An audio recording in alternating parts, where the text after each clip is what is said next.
અહીંની દરેક સમસ્યાનું સમાધાન કરવા માટે આપણે લગાતાર કામ કરતા રહ્યા છે, અનેક પગલાં લીધા છે અને મારે ગર્વ સાથે કહેવું છે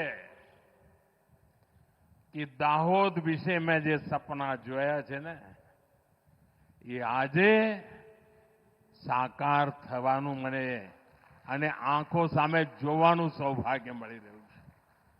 અને હું દાવા સાથે કહું છું, હિન્દુસ્તાનમાં આદિવાસી બહુલ જિલ્લો કેવી રીતે વિકાસ પામે એનું કોઈએ મોડેલ જોવું હોય તો અમારા દાહોદ આવે.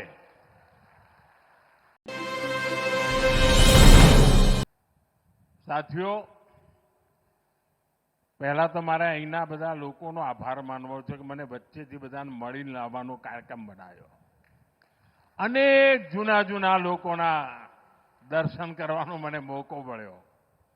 અનેક ચીર પરિચિત ચહેરા, અનેક જૂની વાતો અને મારો દાહોદ જોડે નાતો રાજકારણમાં આવ્યા પછી નથી થયો.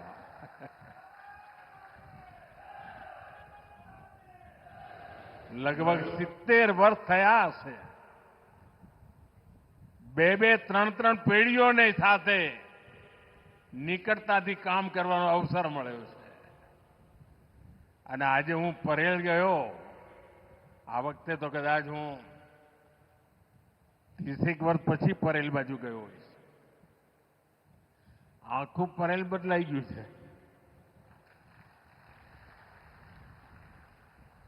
પહેલા હું અહીં આવું એટલે સૂર્યાસ્તનો જ્યારે ટાઈમ થાય તો મારો પ્રયાસ હોય કે સાયકલ પર પરેલ જવું.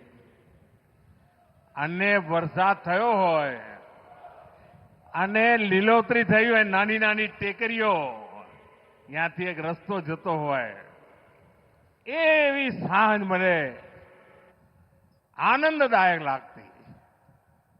અને પછી પરેલમાં રેલવેમાં બધા જે ભાઈઓ કામ કરતા એમના ત્યાં કોઈના ત્યાં હાજના રોટલા ખાઈને પાછો આવવું.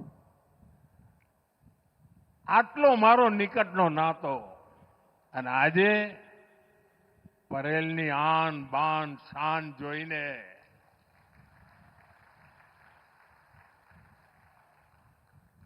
સાથીઓ,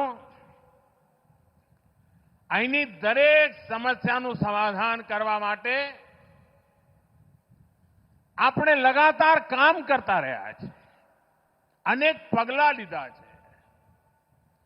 અને મારે ગર્વ સાથે કહેવું છે કે દાહોદ વિશે મેં જે સપના જોયા છે ને એ આજે સાકાર થવાનું મને અને આંખો સામે જોવાનું સૌભાગ્ય મળી રહ્યું છે. અને હું દાવા સાથે કહું છું, હિન્દુસ્તાનમાં આદિવાસી બહુલ જિલ્લો કેવી રીતે વિકાસ પામે એનું કોઈએ મોડેલ જોવું હોય તો અમારા દાહોદ આવે.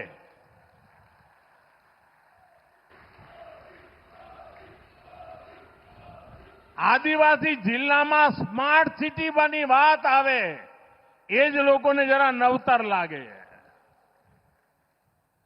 ગયા 10-11 વર્ષમાં આપણે સાંભ જોયું છે કે કેટલી ઝડપથી રેલવેમાં પરિવર્તન આવ્યું છે. રેલવે વિકાસની નઈ દિશા, નઈ ગતિ અને મેટ્રો સેવાઓનો વિસ્તાર કેટલો થઈ રહ્યો છે. સેમી હાઈ સ્પીડ રેલવે ભારતમાં તો કોઈનું નામ નહોતું લેતું. આજે ધડાધડ એનો વિકાસ થઈ રહ્યો છે.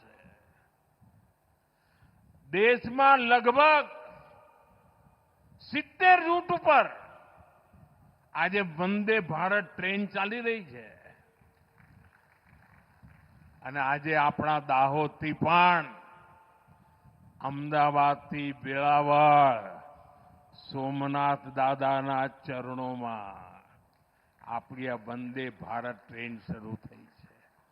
અને પહેલા તો આપણા દાહોદના ભાઈઓને ઉજ્જૈન જવાનું મન થાય, પાસે પડે ઉજ્જૈન. હવે આપને સોમનાથ માટેના દરવાજા ખુલી ગયા છે. સાથીઓ, ભારતમાં આજે આટલી આધુનિક ગાડીઓ ચાલી રહી છે અને એનું એક મોટું કારણ છે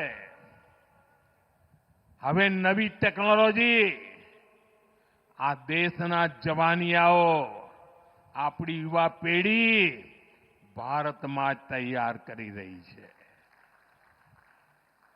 કોચ ભારતમાં બને, લોકોમોટિવ ભારતમાં બને.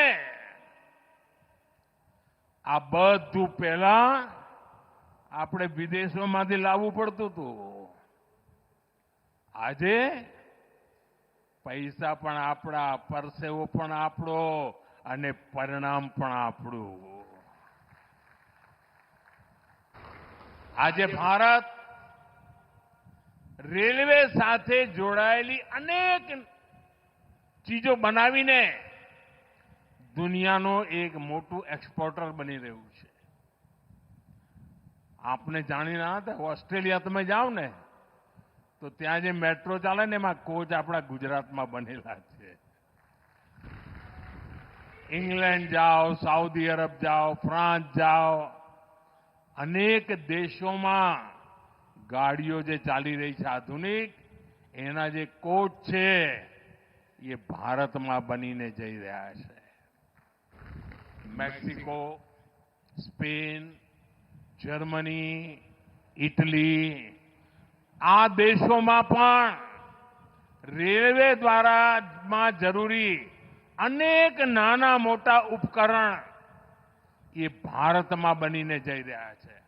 આપણા નાના નાના ઉદ્યોગકારો, એમએસએમઈસ, લઘુ ઉદ્યોગો એ એવી કમાલ કરી રહ્યા છે. નાના નાના પુર્જા એકદમ પરફેક્ટ બનાવીને આજે દુનિયાના બજારમાં પહોંચાડી રહ્યા છે. આપણા પેસેન્જર કોચ મોઝામ્બિક, શ્રીલંકા એવા અનેક દેશોમાં એનો ઉપયોગ થઈ રહ્યો છે. મેડ ઇન ઇન્ડિયા લોકોમોટિવ પણ, મેડ ઇન ઇન્ડિયા આપણા એન્જિન એ પણ હવે ભારત અનેક દેશોમાં એક્સપોર્ટ કરી રહ્યું છે, નિર્યાત કરી રહ્યું છે. આ મેડ ઇન ઇન્ડિયા એનો વિસ્તાર જે થઈ રહ્યો છે અને એના જ કારણે ભારત ગર્વથી માથું ઊંચું કરી શકે છે. હવે જરા દાહોદના મારા ભાઈઓ બહેનો, તમે મને કહો કે ભારતમાં બનેલી આ બધી ચીજો દુનિયામાં એનો ડંકો વાગવા માંડ્યો છે. હવે આપણે આપણા ઘરમાં વિદેશી ચીજો વાપરવાનું બંધ કરવું જોઈએ કે ના કરવું જોઈએ? જરા જોરથી જવાબ આપો. કરવું જોઈએ કે ના કરવું જોઈએ? જરા તિરંગો હલાવીને મને કહો, કરવું જોઈએ કે ના કરવું જોઈએ?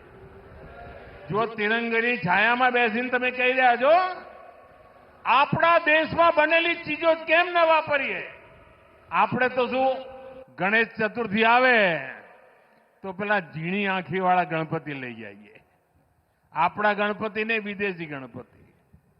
હોળી દિવાળી આવે તો ફટાકડા ત્યાંથી લાવીએ, પિચકારી બી બહારની લાવીએ. ભારતમાં બનેલી ચીજો વાપરવી જોઈએ કે નહીં ભાઈ? ભારતના લોકોને કમાણી થાય એવું કરવું જોઈએ કે ના કરવું જોઈએ?